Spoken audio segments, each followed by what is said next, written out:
25 सबक आप जान लेंगे तो जीत जाएंगे जिंदगी की हर जंग। आपको कोई नहीं हरा सकेगा। जीवन हो योजनाओं से भरा। जीवन के किसी भी क्षेत्र में बेहतर रणनीति आपके जीवन को सफल बना सकती है, और यदि कोई योजना या रणनीति नहीं है तो समझो जीवन एक अराजक भविष्य में चला जाएगा जिसके सफल होने की कोई गारंटी नहीं। भगवान श्री कृष्ण जी ने पांडवों को बचाने के लिए कोई मास्टर प्लान नहीं होता तो पांडवों की कोई औकात नहीं थी कि वह कौरवों से किसी भी मामले में जीत जाते। संगत और पंगत हो अच्छी हो, कहते हैं जैसी संगत वैसी पंगत, और जैसी पंगत वैसा जीवन। आप लाख अच्छे हैं लेकिन यदि आपकी संगत बुरी है तो आप बर्बाद हो ही जाएंगे। लेकिन यदि आप लाख बुरे हैं, आपकी संगत अच्छे लोगों से है और आप उनकी सुनते भी हैं तो निश्चित ही आप आबाद हो जाएंगे। कौरवों के साथ शकुनी जैसे लोग थे जो पांडवों के साथ कृष्ण जैसे। शकुनी मामा जैसी आपने संगत पाल रखी है तो आपका दिमाग चलना बंद ही समझो। अधूरा ज्ञान घातक, कहते हैं कि अधूरा ज्ञान सबसे खतरनाक होता है। इस बात का उदाहरण है अभिमन्यु। अभिमन्यु बहुत ही वीर और बहादुर योद्धा था, लेकिन उसकी मृत्यु जिस परिस्थिति से में हुई उसके बारे में सभी जानते हैं। मुसीबत के समय यह अधूरा ज्ञान किसी काम का नहीं रहता है। आप अपने ज्ञान में पारंगत बने, किसी एक विषय में तो दक्षता हासिल होनी ही चाहिए। दोस्त और दुश्मन की पहचान करना सीखें। हमारी जिंदगी में ऐसे कई मित्र होते हैं जिन्होंने अपने ही लोगों के साथ विश्वासघात किया है। ऐसे भी कई लोग हैं जो एन वक्त पर पाला बदल कर दूसरों के साथ चले जाते हैं। इसलिए कहते हैं कि कई बार दोस्त के भेष में दुश्मन हमारे साथ आ जाते हैं और हमसे कई तरह के राज ले लेते हैं। कुछ ऐसे भी दोस्त होते हैं जो दोनों तरफ होते हैं, जैसे कौरवों के साथ रहे भीष्म, द्रोण और विदुर। अंत में युद्ध में पांडवों का ही साथ दिया। हथियार से ज्यादा घातक बोल वचन, कहते हैं कि जब भी हम बोलते हैं या किसी को वचन देते हैं तो थोड़ा सोच समझकर बोलना चाहिए। जैसे द्रौपदी यदि द्रोजन को अंधे का पुत्र अंधा नहीं कहती तो महाभारत कभी ना होता। शिशुपाल और शकुनी हमेशा चुभने वाली बातें ही करते थे, लेकिन उनका हर्ष क्या हुआ यह तो हम सब जानते ही हैं। सबक यह कि कुछ भी बोलने से पहले हमें सोच लेना चाहिए इसका आपके जीवन, परिवार, राष्ट्र पर क्या असर होने वाला है। जुए सट्टे से दूर रहो। कहते हैं कि हमारी जिंदगी में अगर कुछ हमें बुरी आदतों के शिकार हैं, हम कोई भी बुरा काम करते हैं तो उसका नतीजा हमेशा ही घातक होगा। पांडवों ने अपना सब कुछ दांव पर लगा दिया था जुए में। अंत उन्होंने द्रौपदी को भी दांव पर लगा दिया था, यह बात सभी जानते हैं। फिर क्या हुआ? अंत जुए सट्टे प्रचंड से हमेशा दूर रहो। ये चीजें मनुष्य के जीवन को अंधकारमय बना देती हैं। सदा सत्य के साथ रहो। कहते हैं कि हमें हमेशा सच का साथ देना चाहिए, चाहे वह कितना ही कठिन रास्ता क्यों ना हो। हमें सच्चाई के रास्ते पर ही चलना चाहिए। एक से एक योद्धा ज्ञानी वन कौरवों के साथ था। पांडवों की सेना में ऐसे वीर योद्धा नहीं थे। कहते हैं विजय उसकी नहीं होती जहां लोग ज्यादा हों, ज्यादा धनवान हों या ज्यादा पदाधिकारी हों। विजय हमेशा उसकी होती है जहां ईश्वर है। ईश्वर हमेशा वही है जहां सत्य है। इसलिए सत्य का साथ कभी ना छोड़ें। अंत सत्य की ही जीत होती है। सत्य के लिए जो करना पड़े वह करें। लड़ाई से डरने वाले मिट जाते हैं। जिंदगी एक उत्सव है, संघर्ष नहीं। लेकिन जीवन में कुछ मोर्चों पर व्यक्ति को लड़ने के लिए हमेशा तैयार रहना चाहिए। जो व्यक्ति लड़ना नहीं जानता, जो दूसरी पर थोपा जाएगा, जहां उसको सबसे पहले मारा जाएगा। महाभारत में पांडवों में यह बात श्री कृष्ण ने अच्छे से सिखाई थी। पांडव अपने वधु बाधाओं के लड़ना नहीं चाहते थे, लेकिन श्री कृष्ण जी ने समझाया कि जब किसी मामले में हल शांतिपूर्ण तरीके से नहीं होता तो फिर युद्ध एकमात्र विकल्प बच जाता है। कायर लोग युद्ध से पीछे हटते हैं। युद्ध भूमि पर पहुंचने के बाद भी अर्जुन युद्ध नहीं करना चाहता था। तब भगवान श्री कृष्ण ने उससे कहा, ना कोई मरता है ना कोई मारता है, सभी निमंत्र मात्र हैं। आत्मा अजर है, अमर है, इसलिए मरने या मारने से क्या डरना। खुद नहीं बदलोगे तो समाज तुम्हें बदल देगा।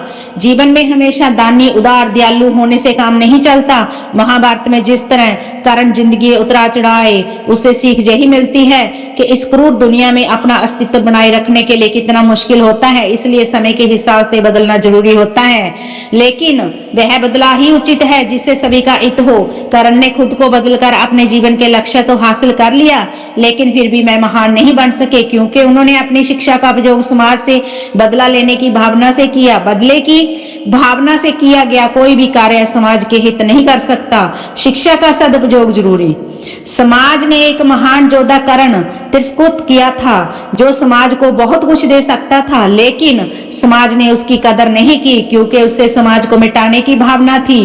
कर्ण के लिए शिक्षा उद्देश्य समाज की सेवा करना नहीं था, अपितु वे अपने समर्थ के आधार बनाकर समाज को अपने अपमान का बदला लेना चाहता था। समाज और कर्ण दोनों के ही अपने अपने द्वार के लिए अपराध के दंड मिला है और आज भी मिल रहा है। कर्ण यदि यह समझता कि समाज व्यक्तियों के एक जोड़ मात्र है जिसे हम लोगों ने ही बनाया है तो संभवतः वह समाज बदलने का प्रयास ना करता, ना ही समाज के प्रति घृणा करता। अच्छे दोस्तों की कदर करो। ईमानदार और बिना शर्त समर्थन देने वाले दोस्त भी आपका जीवन बदल सकते हैं। पांडवों के पास भगवान श्री कृष्ण थे तो कौरवों के पास महान योद्धा कर्ण थे। इन दोनों ने दोनों ही पक्षों को बिना शर्त अपना पूरा साथ सहयोग दिया था। यदि कर्ण छल से नहीं मारा जाता तो कौरवों की जीत तय थी। पांडवों ने हमेशा श्री कृष्ण की बातों को ध्यान से सुना और उस पर अमल भी किया, लेकिन दुर्योधन ने कर्ण को सिर्फ एक योद्धा समझकर उसका पांडवों की सेना के खिलाफ इस्तेमाल किया।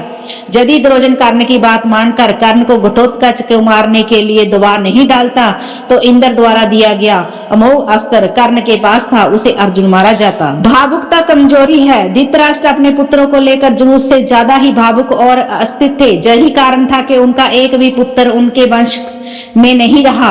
वह पुत्र मोह में अंधे थे। इसीलिए महाभारत में ऐसे कुछ पात्र मिलते हैं जो अपनी भावुकता कारण मूर्ख ही सिद्ध होते हैं।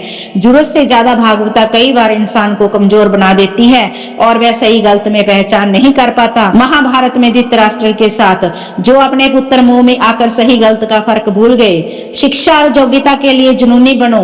व्यक्ति को जीवन में उसके द्वारा हासिल शिक्षा और उसकी कार्य योग्यता ही काम आती है। दोनों के प्रति एकल्य जैसा जुनून होना चाहिए, तभी वह हासिल होती है। अगर आप अपने काम के प्रति जुनूनी हैं तो कोई भी बाधा आपका रास्ता नहीं रोक सकती। कर्मवान बनो।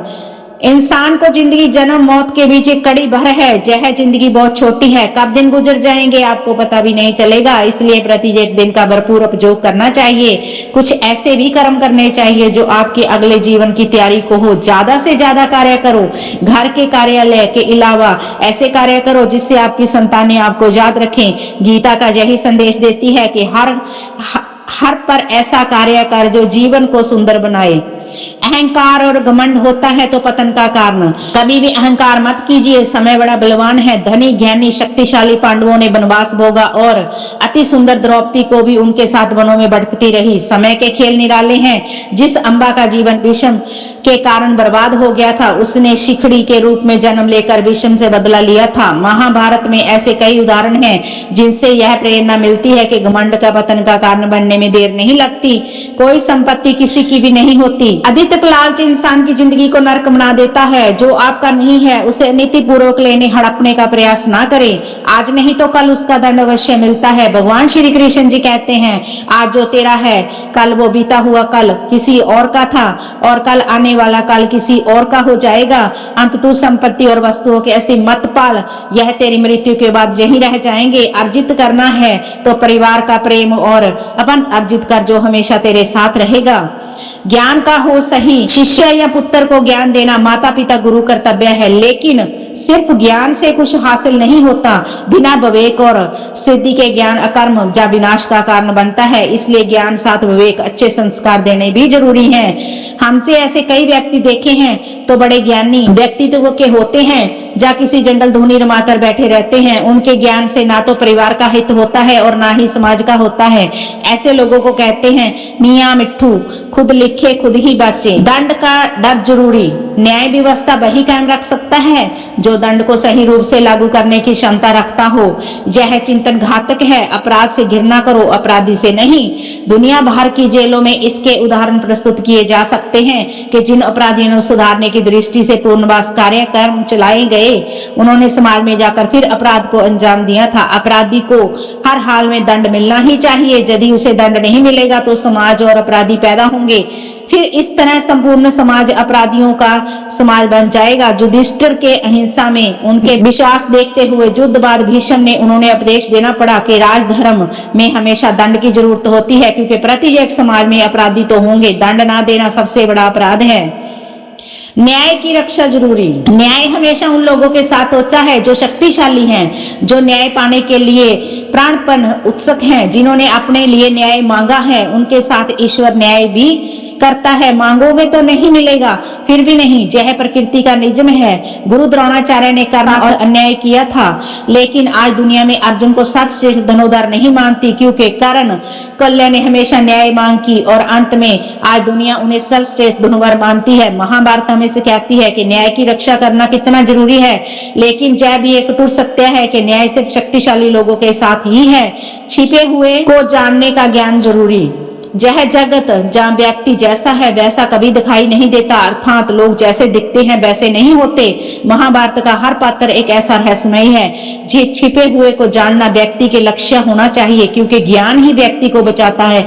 भगवान श्री कृष्ण ऐसे कई योद्धा थे जो छिपे हुए सत्य को जानते थे।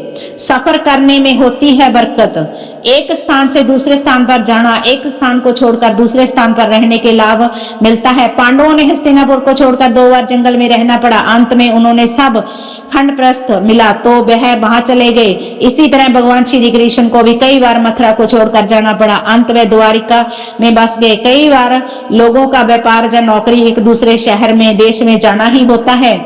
गोपनीयता और समय जरूरी। जीवन हो या युद्ध, सभी जगह गोपनीयता का महत्व है। यदि आप भावना में बहकर किसी को अपने जीवन का राज बताते हैं या किसी व्यक्ति समाज विशेष को क्रोध करते हैं तो आप कमजोर माने जाएंगे। जो राज जानने ही आया था, जिसके चलते ऐसे लोगों को मुंह की खानी पड़ी। द्रोजन, भीष्म, बबरिक ऐसे उदाहरण हैं जिन्होंने अपनी कमजोरी और शक्ति का राज खोल दिया था। चिंता, भय और अशांति है मृत्यु का द्वार। किसी भी प्रकार की चिंता करना, मन को शांत रखना, बेअर्थ के भय को पालते रहना से मृत्यु आसपास मंडराने लगती है। मौत तो सभी को आनी है, फिर चिंता किस बात की? कोई पहले मरेगा, कोई बाद में मरेगा। चिंता का मुख्य कारण मोह है। जेल खान, दवा खाना, पागल खाना वह व्यक्ति जाता है जिसने धर्मस्थ सीमित जीवन नहीं जिया।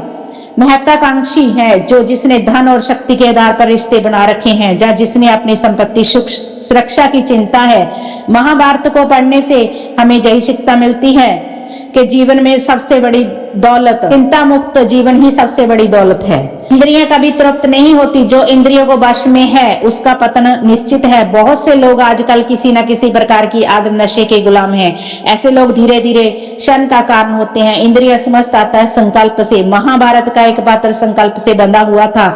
शक्ति के संचय इंद्रियों को बस करने से ही संभव हो पाता है।